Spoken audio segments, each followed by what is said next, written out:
আসসালামু আলাইকুম সুপ্রিয় 2024 সালের এসএসসি পরীক্ষার্থীবৃন্দ, তোমাদের পরীক্ষার রেজাল্ট প্রকাশ হওয়ার পর অনেক শিক্ষার্থীরা বোর্ড চ্যালেঞ্জের আবেদন করেছে এবং অনেক শিক্ষার্থীরা সামনে বোর্ড চ্যালেঞ্জের আবেদন করবে।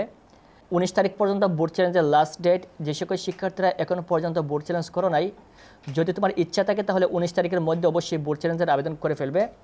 আজকে আমরা বোর্ড চ্যালেঞ্জ নিয়ে কয়েকটা গুরুত্বপূর্ণ তথ্য এবং সুখবর শিক্ষার্থীদেরকে জানিয়ে দিব।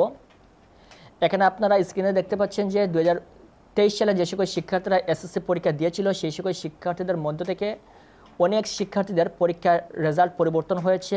অনেকে ফেল থেকে পাস করেছেন, আবার অনেকের জিপিএ পয়েন্ট পরিবর্তন হয়েছে। এটা হচ্ছে ঢাকা বোর্ডের একটা বোর্ড চ্যালেঞ্জের ফলাফল। তোমাদের যখন ফলাফল প্রকাশিত হবে তখন সেম একইভাবে তোমাদেরও এরকম চ্যাট বের হবে বোর্ড চ্যালেঞ্জের ফলাফল প্রকাশ হওয়ার পর, এবং সেখানে তোমরা তোমাদের বোর্ড চ্যালেঞ্জের ফলাফল দেখতে পারবে। এখানে ঢাকা বোর্ডের কয়েক হাজার স্টুডেন্টের রেজাল্ট পরিবর্তন হয়েছিল গত বছর। এরকম প্রত্যেকটা বোর্ডের শিক্ষার্থীদের পরীক্ষার রেজাল্ট পরিবর্তন হয় বোর্ড চ্যালেঞ্জের আবেদনের মাধ্যমে। এখানে যে সকল শিক্ষার্থীরা এ থেকে এ প্লাস পাওয়ার জন্য বোর্ড চ্যালেঞ্জের আবেদন করেছেন সেই সকল শিক্ষার্থীদের রেজাল্ট বেশি পরিবর্তন হবে। অর্থাৎ অনেকে রয়েছেন যে 78 79 পেয়েছেন কোনো সাবজেক্টে, ওই সাবজেক্টে যদি শিক্ষার্থী আবেদন করে এ প্লাস পাওয়ার জন্য তাহলে ওই সাবজেক্টে খুব সহজে এ প্লাস চলে আসে। তাছাড়াও এফ থেকে অনেক শিক্ষার্থীর পরীক্ষায় পাস চলে আসে। এবং যে সকল শিক্ষার্থীরা জিপিএ 5 পাওয়ার জন্য আবেদন করেছেন, যেমন যদি কোনো শিক্ষার্থীর সর্বোচ্চ 4.88 থাকে তাহলে সেই শিক্ষার্থী আবেদন করলে তার 5 পয়েন্ট আসার একটা সম্ভাবনা রয়েছে। যদি 4.88 থাকে অথবা 4.90 4.90 এর উপরে যদি থাকে তাহলে সেই শিক্ষার্থী যদি আবেদন করে তাহলে তার এ প্লাস আসার সম্ভাবনা রয়েছে।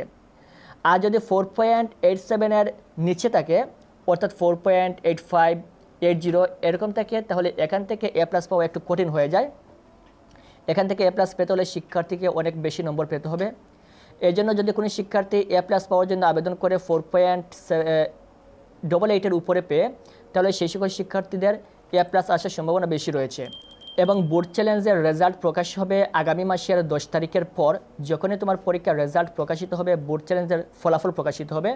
ফলাফল প্রকাশিত হওয়ার সাথে সাথে কিন্তু এটা ওয়েবসাইটে দেখা যাবে, অনলাইনে দেখা যাবে। আমরা এসএসসি পরীক্ষার রেজাল্ট সাধারণত যেভাবে দেখি সেভাবেই কিন্তু আপনারা আপনাদের বোর্ড চ্যালেঞ্জের ফলাফল দেখতে পারবেন।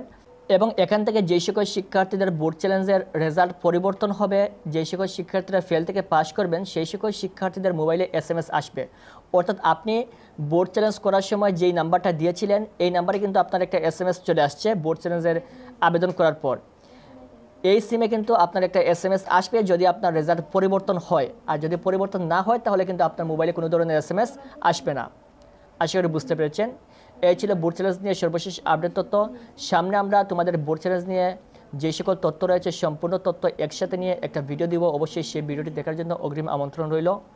বোর্ড চ্যালেঞ্জ সংক্রান্ত সকল আপডেট তথ্য সবার আগে পাওয়ার জন্য অবশ্যই চ্যানেলটি সাবস্ক্রাইব করে পাশের বেল বাটনে ক্লিক করে অল করে রাখবেন। ধন্যবাদ।